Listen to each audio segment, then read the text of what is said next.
Hey there. If you're over 50, you've probably heard it a million times that aches and pains are just a part of getting older. But what if the real solution isn't to slow down, but to actually get smarter about how you move?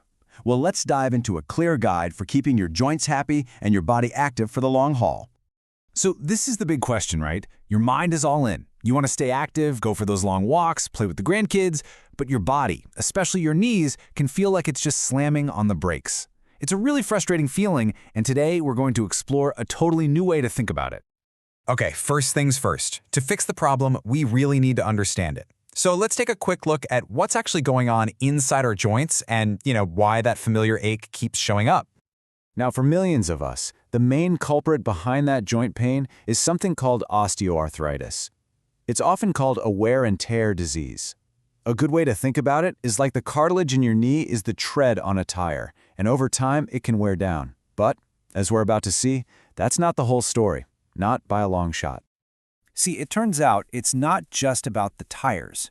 It's also about the shock absorbers, and those are your muscles. As we get older, it's natural to lose some muscle mass. The technical term is sarcopenia, and when the muscles around a joint, like the quads that support your knee, get weaker, the joint itself has to take on so much more of the load. And that brings us to this core paradox. Dr. Ashish Chaudhary just nails it with this quote. We think resting our sore joints is going to protect them, but that inactivity actually makes our muscles weaker, which then accelerates the damage. It's a classic vicious cycle. And here's another huge piece of the puzzle. Weight. Honestly, the math here is just incredible.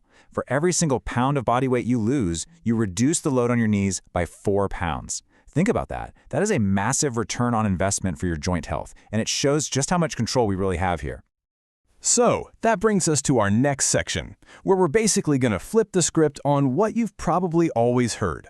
We're going to tackle the biggest myth about joint pain head on. Just take a second and let that one sink in. This powerful statement, again from Dr. Chaudhary, is pretty much the core idea of this entire explainer.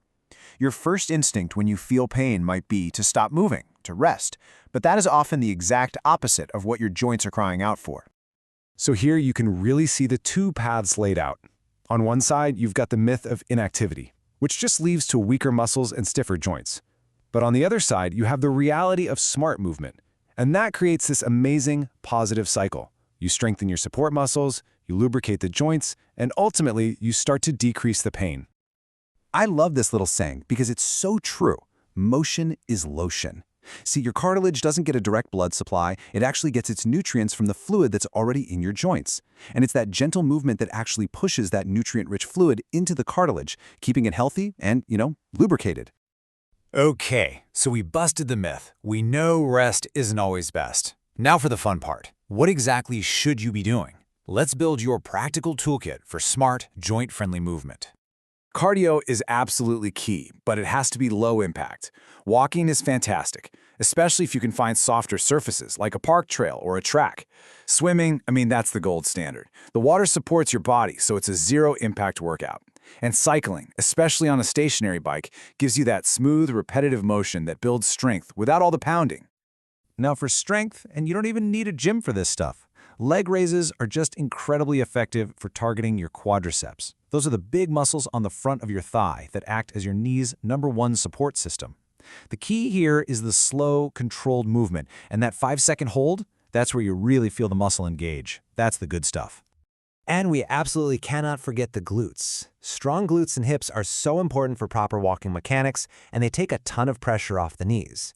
The glute bridge activates that whole chain of muscles.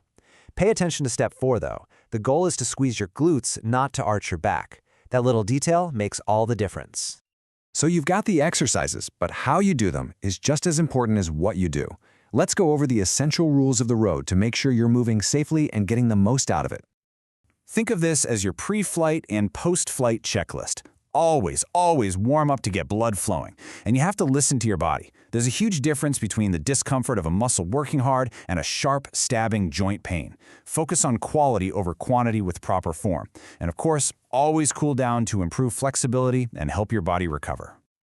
Now, it's really easy to get enthusiastic about this stuff, but you can definitely have too much of a good thing. Overtraining happens when you just don't give your body enough time to recover and adapt. The key is to not ignore those early warning signs your body is sending you. So what should you be looking out for?